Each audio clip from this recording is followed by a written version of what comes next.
جن لوگوں کو ہم سے ملنے کی توقع نہیں اور دنیا کی زندگی سے خوش اور اسی پر مطمئن ہو بیٹھے اور ہماری نشانیوں سے غافل ہو رہی ہیں، ان کا ٹھکانہ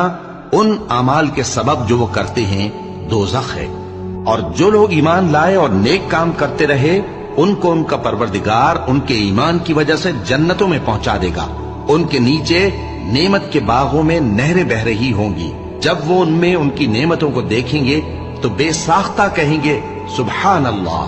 اور آپس میں ان کی دعا سلام علیکم ہوگی، اور ان کا آخری قول یہ ہوگا کہ اللہ رب العالمین کی حمد اور اس کا شکر ہے۔ اور اگر اللہ لوگوں کی برائی میں جلدی کرتا جس طرح وہ طلب خیر میں جلدی کرتے ہیں تو ان کی عمر کی میعاد پوری ہو چکی ہوتی۔ سو جن لوگوں کو ہم سے ملنے کی توقع نہیں انہیں ہم چھوڑے رکھتے ہیں کہ اپنی سرکشی میں بہکتے رہیں، اور جب انسان کو تکلیف پہنچتی ہے تو